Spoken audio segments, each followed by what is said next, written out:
If you're a very avid exerciser, it's hard to hear that because you're always around other people who exercise.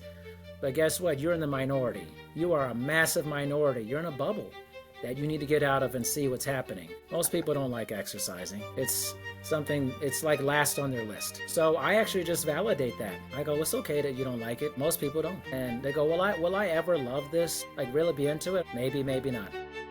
Welcome to the Willpower Podcast.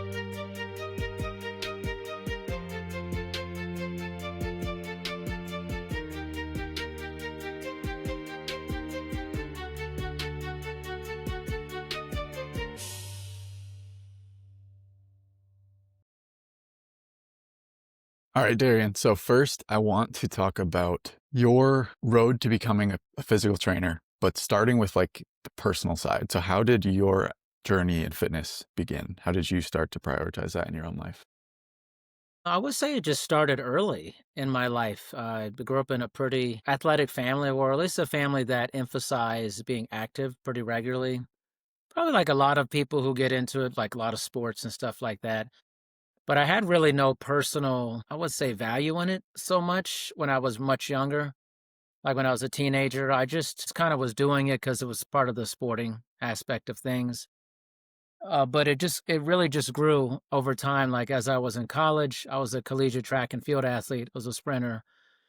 And as I was learning in the courses I was taking as an undergrad in kinesiology, I really started to enjoy like how the body works and just the kind of the miracle that of is of our being able to move the way we move and all the systems that work inside of our body and glycolysis and the Krebs cycle and all the technical stuff I really enjoyed and laboratory testing. As I as I was going through my studies, I realized that I really liked a lot more the social emotional side of it, the leadership side, and the ability for fitness to be a platform to connect with people.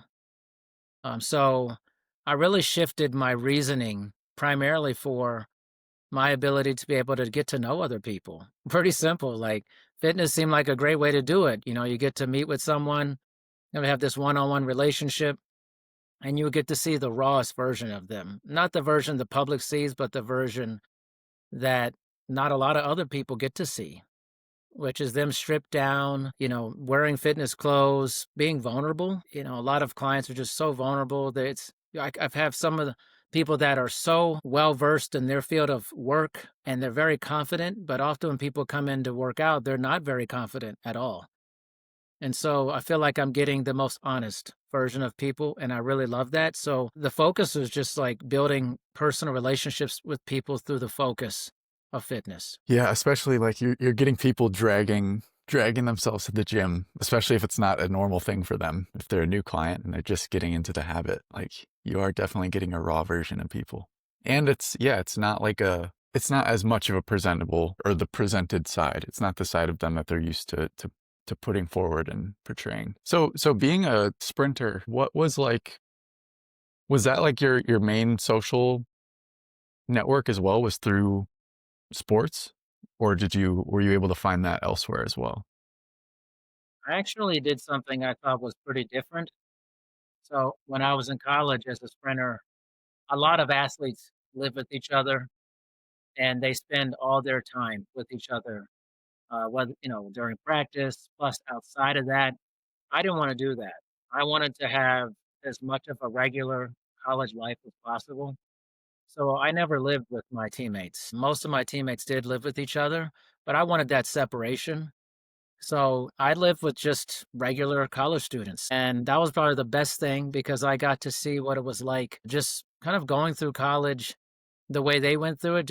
I mean, I didn't experience it the way they did, but I got to see what life was like for them. And I created some really nice friendships with that. And I thought it was really important to have that separation from my collegiate athletic side to just my social environment side. I'm not sure what other people thought about it for me doing that, but I thought it was important for me to just have a different experience when I wasn't at practice. I would see people at D Hall and stuff where we, would have food and stuff like that. And but mainly I rarely ever spent time with my teammates outside of practice. It was just either practice or at meets. I mean, we had a social relationship there, but really not much outside of there.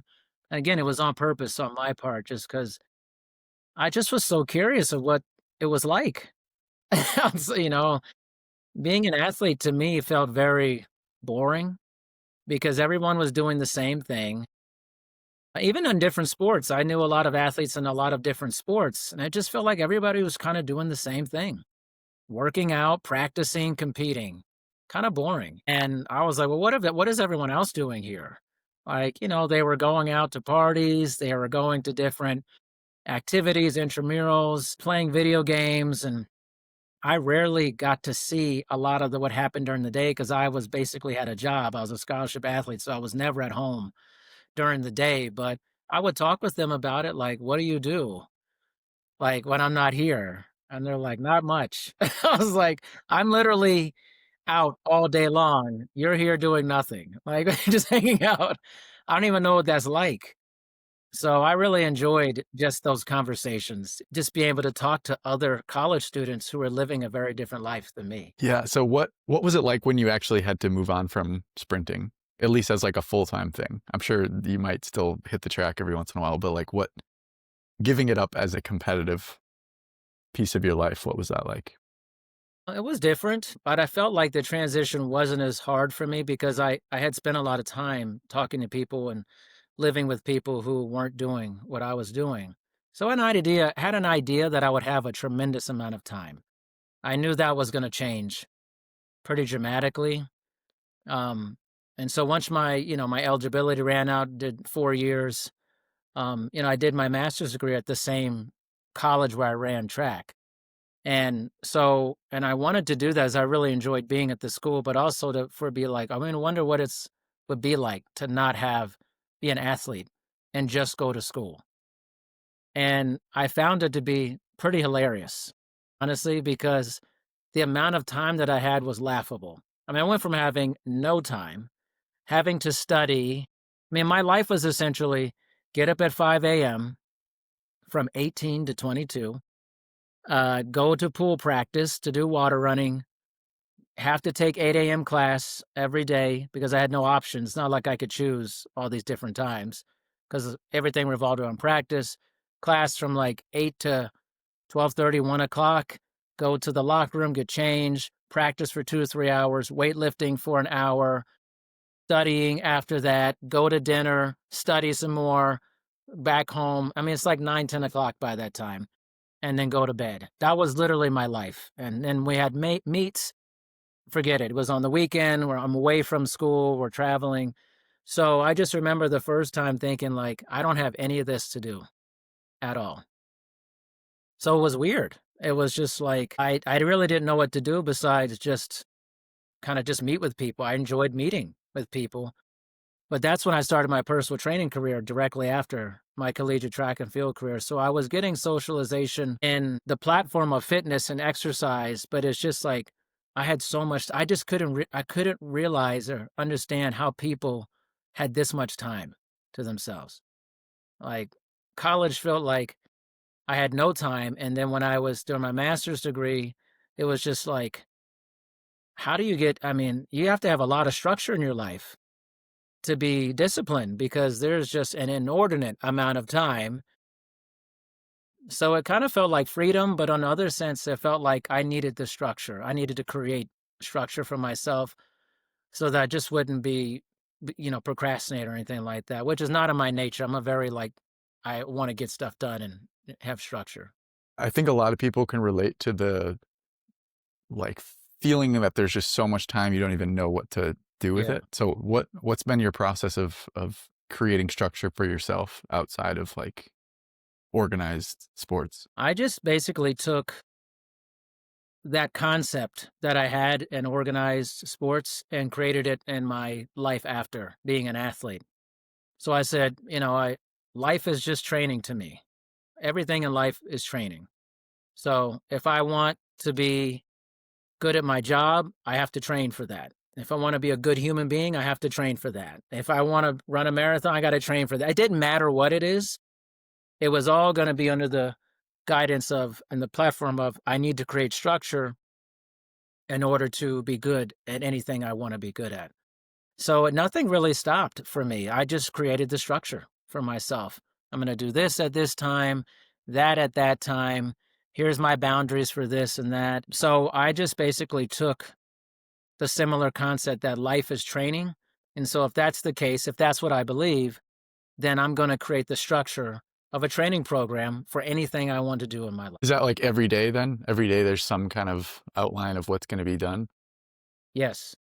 Yes, and I've been in my profession for it'll be 25 years in May, and I've never veered from it, ever. I always have set things, and I work primarily live virtually, synchronously, or asynchronously, and I still maintain the same thing. I've set up my own office down here in my basement, have it looking professional.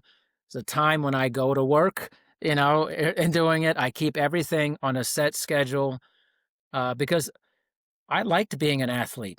I really did.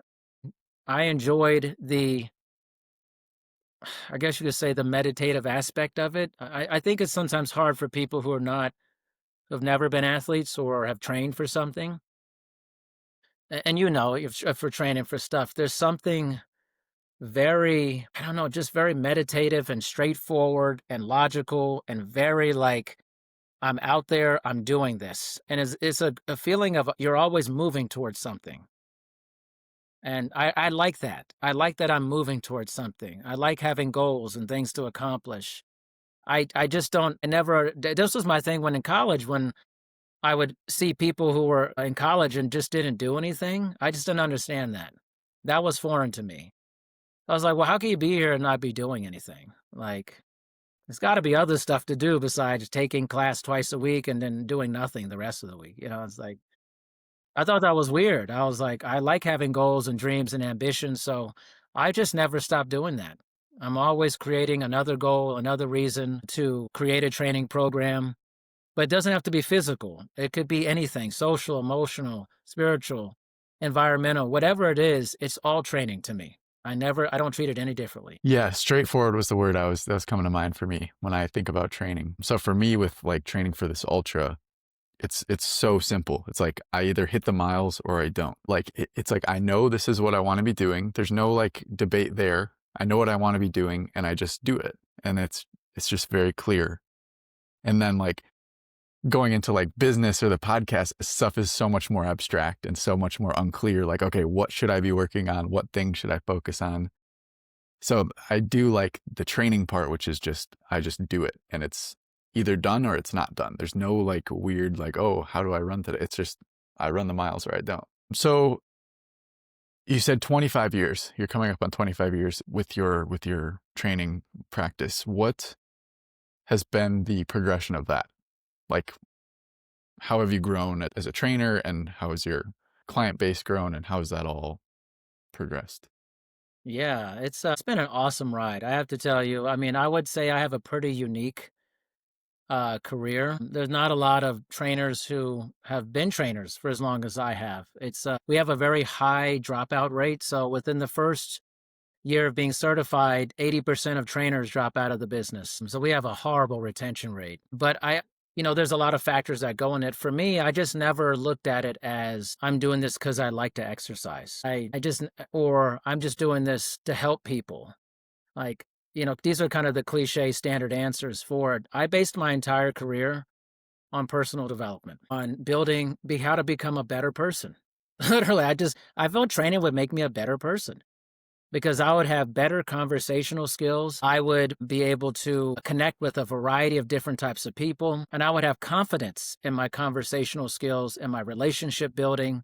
And I felt that if I was good at that, then that would naturally bleed out to everything else I did in my life. So it was in kind of a selfish venture in the sense that I just wanted to be better at building relationships. So my why was very much focused on that. And then I felt like my pathway, I started out in a vocational school system, so working with students who were becoming personal trainers. And I was training clients as well, but I really enjoyed working with students who were becoming trainers. And helping them understand their why, helping them get certified. So I always like the educational aspect in addition to just working with the general population. And I think my career really took off when I moved to Las Vegas. I did my doctorate at UNLV, and I wasn't planning to be there really that long. I just wanted to get my doctorate there, and then I ran into a few people there for a job at a vocational school, and I did that, and I thought it was pretty interesting. And then I eventually just decided that I need to just like focus on being a personal trainer. Like this is like what I'm good at, like what I'm really good at, and I'd answered an ad in Craigslist. I don't know who use Craigslist anymore, but I was using it back then a lot just to look up jobs and stuff. Wasn't like Indeed.com or stuff like that back then. It was just, you go on Craigslist and I answered an ad and it changed everything about my life. I ended up working for the Howard Hughes Corporation for 11 years. And I was a personal trainer at a very high end luxury facility in Las Vegas. And within like a year and a half, I became the general manager of the club, continued to train a ton of clients even during that time. I always wanted to stay grounded in working with clients. Even when I was working in corporate, I moved up all the way to the director of education for the company, oversaw all of our operations across the United States. I still was training constantly. I like being a working manager. And in that bit in the club business, that's a manager who trains people still is a service provider.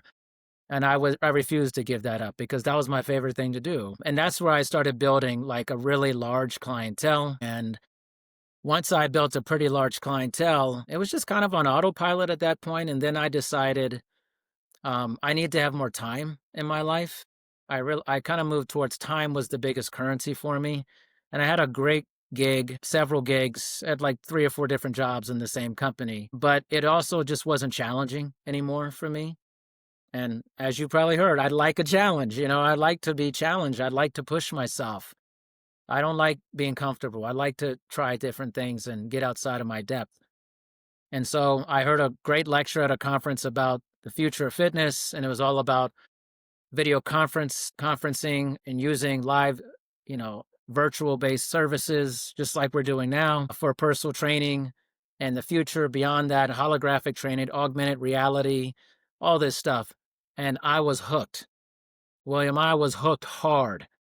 And I came back, I said, I'm changing my entire business to this format so that I can start taking control of my life. I didn't want to be in person anymore. I wanted to have time with my family. And so, credit to my clients, probably about 90% of my clients were like, yeah, let's do it.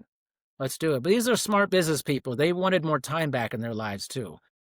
And the time we had spent if they had to come see me at the club, or I would go see my clients at their house when I was training clients outside, doing in-home training, it just took up a lot of time for me and for my clients. So I said, what if I could give you a lot more time back and you get the same product? I want that. Oh, I mean, these are business people. They want that. Give me more time, get the same results. I'm sold. Moved to Washington State, built my live virtual business with primarily my in-person clients that I had. They all moved over, most of them. Then pandemic came, my business exploded during that time when most trainers were not ready to go online. I had already been online virtually for a year and a half, so I had a huge head start. And then it just kept building to where it is now, which is it's completely at capacity.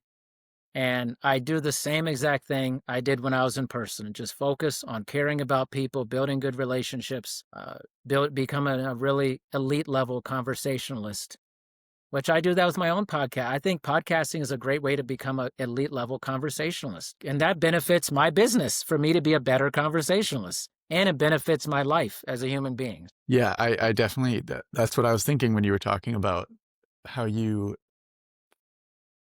initially saw training as just like a personal development, like an avenue for personal development, because that's 100% how I see the podcast. I'm like, the skills I build through hosting a podcast are like life skills. It's consistency, relationship building, conversational skills, all those kind of like relational things. So I think that that's super powerful when you're going into things, not just to consider like the monetary output. Like you could have just done like, how much money am I going to make as a trainer? But it's also like there are other things that you get out of this kind of profession. I also think there was a big, like you talked about, you're like moving up at this company, but then you also are like, training is the thing I'm here for. Like that's what I actually like doing. And so I think the fact that you didn't get distracted from the main focus was like huge, because I could totally see where it could have just gone off into a corporate career where you're not training, you're doing something, and you might not have been happy. You might have just gone off onto a completely different career that you didn't set out for. And I think that's a big takeaway that listeners can learn from you, which is like to stay focused on what you actually like doing, and make sure to prioritize that over all else, especially when like money comes into play. For me, that's being an entrepreneur and building an app. And there are so many other things I could be doing. There are like, I could be pursuing tech jobs and trying to move up the ladder at tech companies, and I could be making way more money. But that's not what I want to be doing. And I'm keeping my focus on the thing that I really want to be doing. So that part really stood out. That's awesome. Tell me about, we talked a little bit about this on your podcast, but you have like some interesting methods for like engaging your clients. So do you want to share some of those? Yeah, that's right. Yeah, I just think that, we're in a human sense. Most things we do involve some sort of human interaction. Sometimes it doesn't, but at least if you're in a service industry where you work with people, the main goal is making people more human. That's my opinion. And so I always focus on kind of breathing life into more humanity with people. So I don't just have clients, I have clients who become friends, who we spend time together, who we sometimes travel together, do things, and we form fantasy football leagues together and all the sort. And I think there was this thing in the past. This is a very, I would say, antiquated idea, and I never believed in this. And when I was a corporate executive, I fought hard against this because I was just so like, this is so like anti me, which is like, well, this person comes to work or we're working with these clientele and you don't bring your personal side to this. Like this is who you are at work, and then keep your personal stuff at home. I never believed in that. I thought, no, I can't exist as two different people. That's ridiculous. I'm going to exist as me at work. And I'm going to have boundaries, obviously, within that. It's not going to just be like crazy, but my whole goal was to like, I need to get closer to people. And I felt the boundary of like, well, we don't bring our personal selves to work was just foolish. I'm like, so then I'm just no one? I'm just some robotic person here? I mean, like, that makes no sense to me. Like, the thing you hired me for, what you want all of me. Everything that makes me has got to be involved in this here. So I always thought that having outside interest with the clientele was really important. Some people would call that fraternizing, and they frown against that. I was like all in on it. I'm still all in on it. And it wasn't just to my clients, it was for our staff too. When I ran a club for a decade, I can't tell you how many parties we threw. I mean, it was like an insane amount of parties, house parties, suite parties on the Las Vegas Strip, theme parties. I did it all for my staff so they could become friends with each other. They would connect with each other and feel this bond as humans with each other. And you know what the greatest thing about it was? They worked hard. They worked harder because they knew each other. They loved each other. They cared about each other. And our club was a top 5 revenue producing club in 33 countries. And this was a small club. And I attribute that to because we actually had a team. Again, I just treated it like training. If I want to have a great team, I have to build camaraderie, connection, buy in. We can't just be here at work, leaving the really beautiful things about us at home that make us great parents and fathers and mothers and siblings. Like, I want all of that, for that. I wanted all the smoke with all my people. Even if it was a little crazy, I was like, let's just bring this down a little bit, but don't be like, you know, don't be fake. I don't want any of that. If you're a little nut crazy, let's just rein it in a little bit. Let's just be you. And I don't think a lot of people like that about my approach, but It's worked incredibly well for me, and with clients, it's worked exceedingly well. Um, that personal touch. I think that's one of the challenges with tech or just general, like the pull to virtual work, which is that it's a lot harder to build that kind of team camaraderie feeling of like belonging and like you are a part of this thing. That's a lot harder to build with like virtual teams. And I felt that for sure with my last company where everyone was just like an icon. Like we didn't even like turn our cameras on during meetings and like it was just like we're really not like people. We just like report like every day we just report back what we did and that was it. I think that not to say it's impossible with virtual teams, but I think that's one of the things that is being realized now is like, oh, in person there is something about that where Yeah, this whole teamwork and like having it whole humans on the team rather than just like productivity machines makes a difference. yeah, yeah. I think you also too will like if you're gonna do that, you have to have some really dynamic leadership, like like people who embrace it, who say, you know what, this is what we're doing, and here are the things we're gonna do to build community in this different relationship in this different platform and there has to be a good mixture of that bringing people together, having different fun, maybe wacky unique ideas and things like that. I mean, I specialize in that. I mean, if I was still running a club, it would look very different than most club operators. That's how it was when I ran a club. It was very counterculture. It was complete. I turned everything upside down. I said, whatever you guys think I shouldn't be doing, I'm doing. I'm going to do.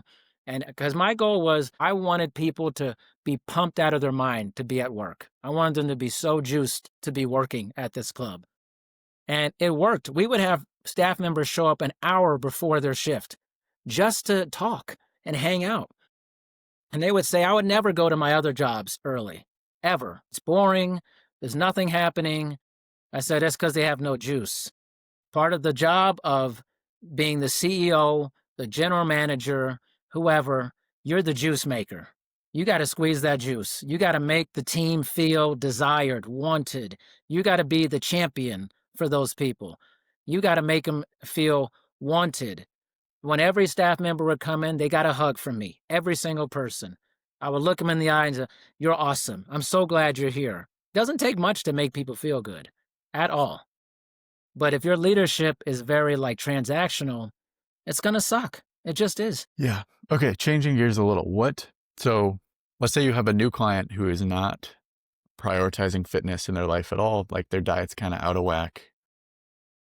They're not working out, kind of just like a standard sedentary lifestyle. What would be your first steps for a client like that? What would you recommend? So I want to get some more context. Like they're just like they're working with me but they're just not really giving a lot of effort on these other things. Like they're just starting to work with you. They're a brand new client. Okay. So you haven't worked with them yet. Like how do you start with someone like that? I just like acknowledge what's happening for them. I don't really, my goal is not to tell them what they're doing wrong. That's really not my thing. It's just to understand their current behavior and what's been going on in their life. Like, what have been their difficulties? What have been the struggles? What's their past relationship with exercise? A lot of people have a very bad relationship with exercise. Like, what's their personal life? Like, what's the stress? I just want to understand. Like, I have a few new clients, and one of them is one of my favorite people already, just because of the honesty. And she's like, I hate exercise so much. I really hate it. She said, I'm sorry I said that to you. I said, why? Most people hate exercise. It's not like you're not special. I was like, the majority of people that come to me and that are in our population can't stand exercise. Now, if you're a very avid exerciser, it's hard to hear that because you're always around other people who exercise. But guess what? You're in the minority. You are a massive minority. You're in a bubble that you need to get out of and see what's happening. Most people don't like exercising. It's it's like last on their list. So I actually just validate that. I go, it's okay that you don't like it. Most people don't. And they go, will I ever love this? Like really be into it? I said, maybe, maybe not. I was like, you may never love this. But if you just keep showing up, you get the benefit of it, but I'm not gonna ask you to love this. I mean, it is what it is. Maybe you'll build a love for it, maybe you won't, but I'm not gonna promise something that there's a good chance you may never love it. I mean, it's like, I've been exercising my whole life. Do I love it? I love very few things, like truly love very few things. I think I enjoy it. I enjoy the challenge of it. Love's a pretty strong word for that. I can enjoy something and not love it. And so I just focus on understanding where they're coming from, validating how they're feeling, because it's hard. Like when a client says, "Oh, I hate this," they think they're offending you because they think you are so into it. You're just so in love with exercise. I'm like, even people who exercise a lot aren't thrilled with it all the time. Like it's tough to get up and do it on a regular basis. I've been exercising literally since I was 15. I'm 47. There's plenty of days where I'm like, I don't want to do this. I really don't want to do this. And especially when I was a track athlete, when I was getting my ass kicked constantly running, plenty of days where I was like, I really don't want to be at practice today. I mean, I really don't want to do this. But I just kept showing up. And so I just say, hey, our only goal is for you to show up regularly. Just show up regularly, and a lot of good things. You'll start feeling better. But will you love it? That's debatable. I can 100%. Like this morning, I had to wake up and go directly on my run. I did not want to, I wanted to go back to sleep really badly. Yeah, So, like, of course. there are a few days where I am motivated to exercise, where I'm like, oh, wow, I can't wait to do my run or I can't wait to go lift. It's usually like a much more subtle appreciation that comes with doing it, or it comes with like finishing it or accomplishing it. But yeah, definitely it's not just like I'm waiting to go every day and I can't wait for it. What, either like personal, professional, whatever, however you want to answer this, what makes your life meaningful? Love the question. I think my life is meaningful, number one, just because I'm alive. That gives it a lot of meaning for me. Two, I would say the relationships, a consistent theme. Relationship building makes life meaningful. While there's plenty of reasons sometimes to be upset with people and sometimes different states of things, I just think that building relationships with people is really rewarding and worthwhile. And then I also think working on yourself. I feel it's very rewarding to improve. And this probably goes back again to my training thing. It's fun to me. It's very gratifying to improve, to get better at something. I don't like being stagnant. I think that's being stagnant feels like a loss of meaning. And I think that's what happens for a lot of people who are my age and start getting older, getting to their 50s. You stop having these kind of like natural things in life that give you meaning, these milestones, these adventures, and you start kind of withering into the long goodbye. And I think that that long goodbye is often just a lack of meaning in life and a lack of adventure and a lack of working on improving yourself. It's one reason why I probably would never retire. Even though I will have the ability to do it at that age, I just can't see it happening. I mean, I think everyone thinks it would be great to just do nothing. But as I told you, I don't understand that. Doing nothing sounds good for a little bit. But then I think humans are meaning makers. We're always trying to make meaning of our existence. And doing nothing feels like a loss of meaning. So, unless you have lots of things built into your life structure that gives you meaning, I think doing nothing is the ultimate kiss of death eventually. And I mean, you should do nothing from time to time, but like a light just being done, like nothing to do, that feels like a death sentence to me. That's so. I think the most thriving, vibrant people are always striving, even if they're retired and they become avid golfers. They're trying to improve something. Something's trying to improve, or they become, runners late in life, or they take up, crafting, whatever. I think we always want to do something. So the idea of doing nothing feels meaningless to me. Yeah, that's one that like I've definitely so first of all, I don't know if you've heard there are plenty of studies that will show that like when people do retire, their all-cause mortality goes through the roof. It's like Exactly. within like years of retirement, they were in perfect health and now their like health has just deteriorated. And I think it is just related to not like your brain naturally wants a purpose. And then also doing nothing is just not, it's not healthy. It's like if you're sitting around watching TV all the time, it's not Yeah, it's not an optimal state. I used to, and still to a certain point, just with being conditioned into this, but I always was super focused on this like early retirement idea. Like, I'm just going to work as hard as I can, save up as much money as possible, and then like be able to retire early. And yeah, what broke me free of that, it's kind of a trap, I think, because it's like extreme delayed gratification that at a certain point is like learned behavior where I'm never actually happy because I'm always like pushing away happiness and like extending it outward. And I broke free of that when I realized, okay, if I do retire early, am I just going to be done? I'm not just going to like, okay, I finished life now. I can just relax. Like, I'm never going to just be done. Like you were saying, the only difference would be I'm going to work on something that's like more aligned with me because I don't have this like money pressure that I need to make money on this. And then I realized I can just work on that thing right now. Like, I'll figure out a way that the money thing works out, but I can also just work on the thing right now. There's no reason that I need to like push this out into the future. So I definitely relate on that whole, it's, there's not a point where I want it to just end. I want to just be done with work and with purpose and doing these things. What is something that you're currently struggling with? I would say this is not a this is always a struggle for me. It's like past, current. I've talked about this with my therapist regularly. I'm definitely working on it because I like to improve. But I struggle with this. This maybe sounds bad. I struggle with other people's procrastination in my life. I always have. Like, admit, I was a very abnormal teenager. Like, I didn't mess around. I wasn't like, "Oh, I just this is a good enough grade," or I've always liked excellence, always. I just feel like it's innate in me. Like, I want to accomplish. I want to do well. My brother's very similar. I remember we were in high school, he worked a job at Foot Locker, and he's like, "I hate this job, but I wanna be the best at it." That's a different mindset, to hate something, but It's, wanna be great at it. Right? And we both feel that way. And I just thought that's such a unique mentality to have. Because usually when you hate something, you just tank it. It's just like, "Ah, I don't care about this job." And my brother and I have always had that same mentality. I think as our parents have always had that same mentality. Like if other people around me are procrastinating or they're just like flaky, I struggle with that tremendously. And I'm like, it doesn't have to be like this. It's like, or if like someone's struggling and it's primarily due to their lack of structure and like poor decision making and like not being on time, just kind of like throw things at the wall, just no, just chaotic.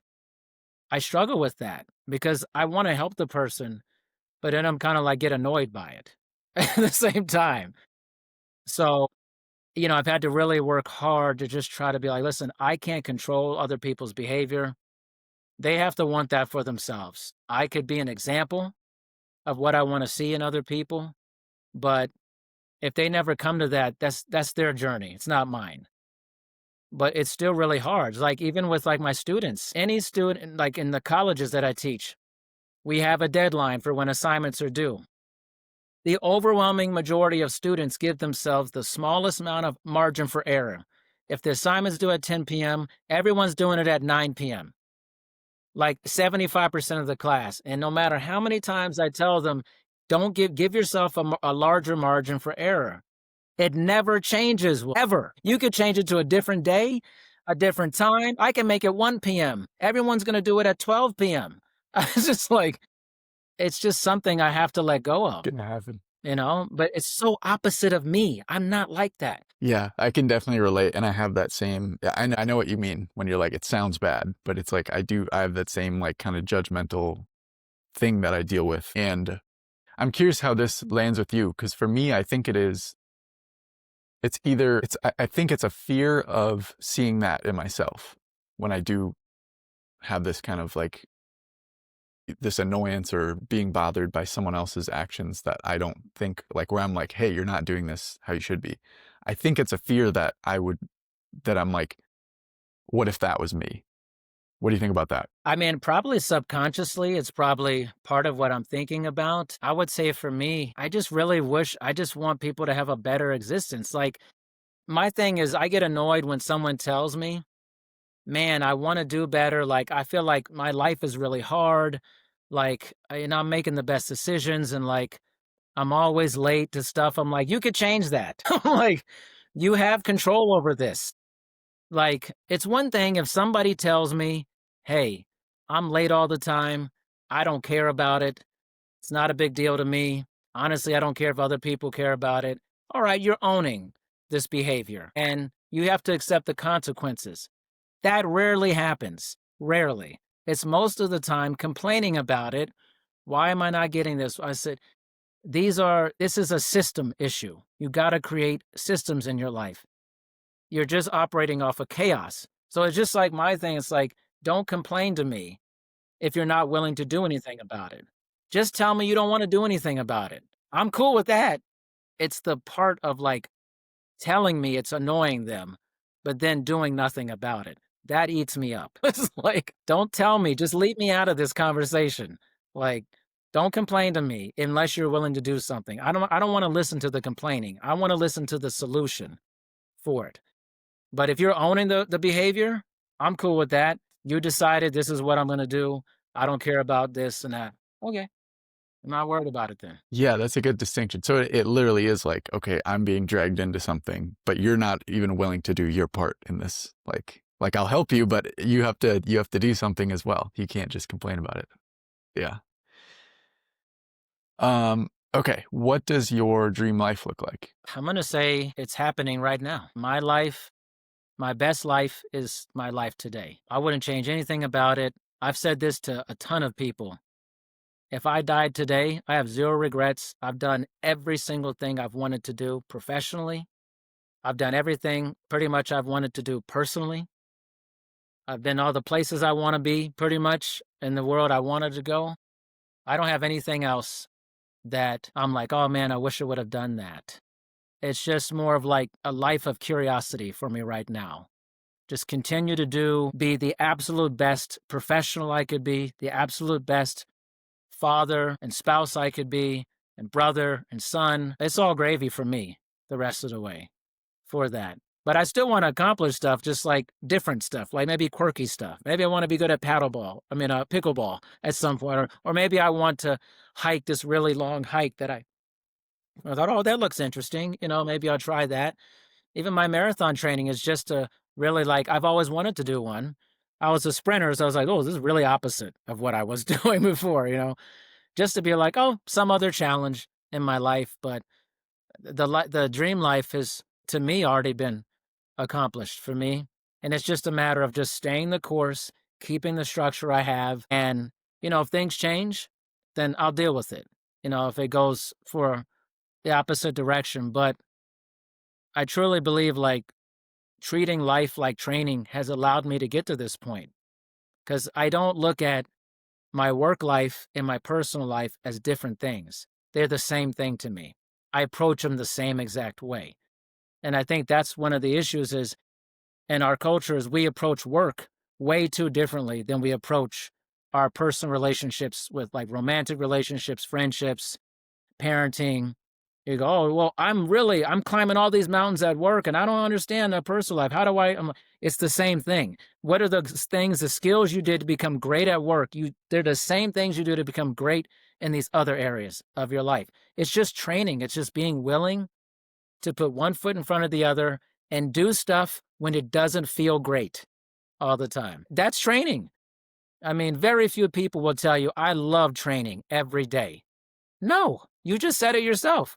I've said it. It's, I mean, how many days a year do you feel, William, you're like, I feel optimal. I feel so amazing. I can't wait to get out there. That's like once or twice a year for me. It's like, come on. I'm like shocked by it when it happens. I'm like, what did I do? How do I replicate this? Never comes back, you know? So I'm just like, just keep training, doing stuff when it doesn't feel great. And I think you'll have some version of quality of life, whatever that is for you. Yeah.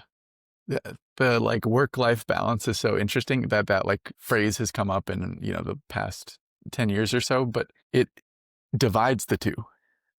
It's like you have work and then you have life. And it's like, since when is work a separate thing like this? Work is a component of your life. It's a part of the same thing. So Yes. it is interesting how we have become fragmented, a lot of people. All right, Darian. Well, thank you so much for coming on, man. This has been very, very cool. Do you want to tell people where they can like find out about you, keep up with you?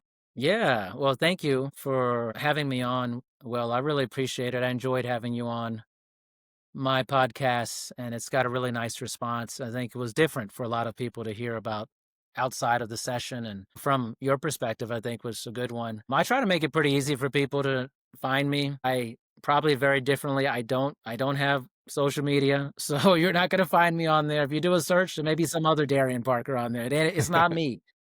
But LinkedIn's probably the best place to find me and my podcast, The Far Side of Fitness, and that's pretty much it.